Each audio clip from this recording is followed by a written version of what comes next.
조지 엘리엇 작가의 실라스 만어. 15년 동안 돈만 모은 남자가 있었습니다. 사람을 믿지 않았습니다. 사랑도 믿지 않았습니다. 오직 금화만 믿었습니다. 그런데 어느 날 밤 평생 모은 금화를 도둑 맞았습니다. 그리고 바로 그날 밤 한 아이가 그의 집 문으로 들어왔습니다. 이 남자의 이름은 실라스 만어입니다.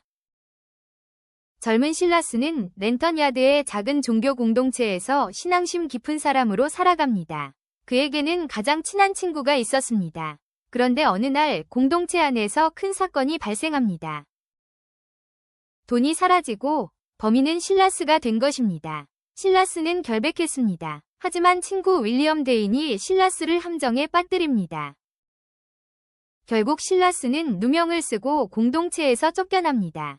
그에게 가장 충격적인 것은 돈을 잃은 것이 아니었습니다. 친구에게 배신당했다는 사실이었습니다. 그리고 약혼녀까지 데인에게 빼앗깁니다. 실라스의 마음속에서 무언가가 무너집니다. 사람을 믿을 수 없다. 그는 고향을 떠납니다. 실라스는 영국의 작은 시골 마을 라벨로로 갑니다. 그곳에서 그는 배틀을 돌리며 살아가는 직조공이 됩니다. 사람들은 그를 이상하게 생각합니다. 말도 거의 하지 않습니다. 사람들과 어울리지 않습니다. 그저 하루 종일 배틀을 돌립니다. 그리고 번 돈은 전부 모읍니다. 금화가 하나 생기면 보관합니다. 또 하나 생기면 보관합니다. 하루하루 일하면서 금화를 쌓아갑니다. 왜 돈일까요? 사람은 믿을 수 없지만 돈은 배신하지 않는다고 생각했기 때문입니다. 15년이 흐릅니다. 실라스는 이제 상당한 금화를 모았습니다. 하지만 이상합니다. 돈은 많아졌는데 삶은 텅 비어 있습니다. 실라스는 잠시 집을 비웁니다. 돌아왔습니다. 그런데 이상합니다. 금화를 숨겨둔 곳을 확인합니다. 없습니다. 다시 찾아봅니다. 없습니다. 전부 사라졌습니다. 15년 동안 모은 돈입니다. 그에게 남은 유일한 기쁨이었습니다. 실라스는 밖으로 뛰쳐나갑니다. 마을 사람들에게 도움을 요청합니다. 하지만 범인은 보이지 않습니다. 그날 밤 실라스는 처음으로 돈을 잃고 절망합니다.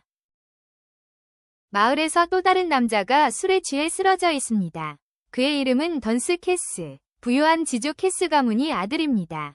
그런데 던스에게는 비밀이 하나 있습니다. 그는 형 고드프리 캐스의 돈을 빼앗고 있었습니다. 그리고 그날 밤 던스가 실라스의 금화를 훔친 것입니다. 하지만 그는 도망가다가 사고를 당합니다. 그리고 실라스의 금화도 함께 사라집니다. 실라스는 범인을 찾지 못합니다. 실라스는 절망 속에서 집으로 돌아옵니다. 문을 열었습니다. 그런데 바닥에 무언가가 보입니다. 처음에는 생각합니다. 내 금화인가? 아닙니다. 금빛 머리카락입니다. 실라스가 자세히 바라봅니다. 어린아이입니다. 금발의 어린 여자아이. 추위 속에서 문을 열고 들어온 것입니다.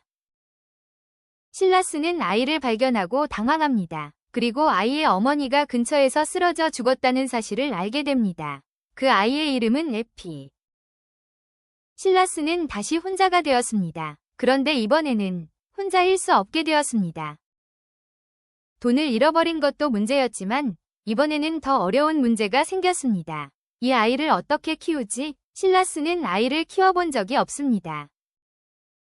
아이에게 무엇을 먹여야 하는지도 모릅니다. 어떻게 재워야 하는지도 모릅니다. 마을 사람들의 도움을 받습니다. 그리고 조금씩 아이를 키우기 시작합니다.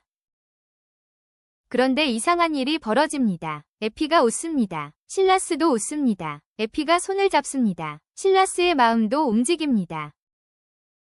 어느 날부터 실라스는 금화를 바라보는 시간이 줄어들고 에피의 얼굴을 바라보는 시간이 늘어납니다. 이것이 실라스의 가장 큰 변화입니다. 15년 동안 그는 금화를 모았습니다. 하지만 금화는 그에게 말을 걸지 않았습니다. 웃지도 않았습니다. 손을 잡아주지도 않았습니다. 그런데 에피는 달랐습니다. 에피가 성장할수록 실라스의 삶도 변합니다. 사람들과 다시 이야기하기 시작합니다. 마을 사람들과 관계를 맺습니다. 옷을 사주고 교육을 시키고 에피의 미래를 걱정합니다. 돈 때문에 닫혔던 문이 아이 때문에 다시 열리기 시작합니다. 공식 자료가 말하듯 이 작품은 바로 고립된 실라스가 에피를 통해 삶으로 돌아오는 이야기입니다. 시간이 흘렀습니다. 에피는 아름답고 착한 젊은 여성으로 성장했습니다. 실라스에게 에피는 딸이 아니라 삶 그 자체였습니다. 그런데 어느 날 한 남자가 나타납니다. 그는 부유한 지주 집안의 아들 고드프리 캐스입니다. 그리고 그가 충격적인 사실을 밝힙니다. 에피의 친아버지가 바로 자신이라는 것입니다. 실라스는 혼란에 빠집니다. 더 놀라운 것은 고드프리가 이제 에피를 자신의 딸로 받아들이고 싶어 한다는 것입니다. 실라스는 에피를 16년 동안 키웠습니다. 먹이고, 입히고, 교육시키고, 사랑했습니다. 그런데 친아버지가 나타났습니다. 게다가 고드프리는 부자입니다. 에피에게 더 좋은 집을 줄 수 있습니다. 더 좋은 교육도 줄 수 있습니다. 더 높은 신분도 줄 수 있습니다. 실라스는 고민합니다. 내가 아이를 붙잡는 것이 정말 에피를 위한 것일까? 이것이 실라스의 두 번째 심적 균열입니다. 고드프리는 에피에게 자신의 딸이 되어달라고 합니다. 그렇다면 에피는 부유한 집안의 딸이 될 수 있습니다. 신분도 달라집니다. 생활도 완전히 달라집니다. 고드프리는 에피에게 자신의 딸이 되어달라고 합니다. 그렇다면 에피는 부유한 집안의 딸이 될 수 있습니다. 신분도 달라집니다. 생활도 완전히 달라집니다. 에피는 실라스를 떠나지 않습니다. 실라스도 에피를 놓지 않습니다. 결국 고드프리는 자신의 과거와 마주하게 됩니다. 실라스의 금화를 훔쳤던 사람은 바로 고드프리의 동생 던스였습니다. 던스는 그 돈을 훔친 뒤 사라졌고 그 사건의 진실은 시간이 흐른 뒤 밝혀집니다. 실라스가 평생 모았던 돈은 다시 돌아옵니다. 하지만 재미있는 것은 돈이 돌아왔을 때 실라스에게 돈은 더 이상 예전의 의미를 갖지 못한다는 것입니다. 15년 동안 금화가 가장 소중했습니다. 하지만 이제는 아닙니다. 그에게 가장 소중한 것은 에피입니다. 처음에 실라스를 기억해 보십시오. 사람을 믿지 않았습니다. 친구에게 배신당했습니다. 약혼녀를 잃었습니다. 마을에서 혼자 살았습니다. 금화만 바라봤습니다. 그런데 인생이 금화를 빼앗아갔습니다. 그리고 대신 한 아이를 보내왔습니다. 실라스는 처음에는 돈을 되찾고 싶었습니다. 하지만 시간이 흐르면서 깨닫습니다. 내가 잃은 것이 금화가 아니었구나. 진짜 잃었던 것은 사람을 믿는 마음이었습니다. 그리고 에피가 그것을 다시 돌려준 것입니다. 남자의 이름을 빌려 글을 쓴 여자.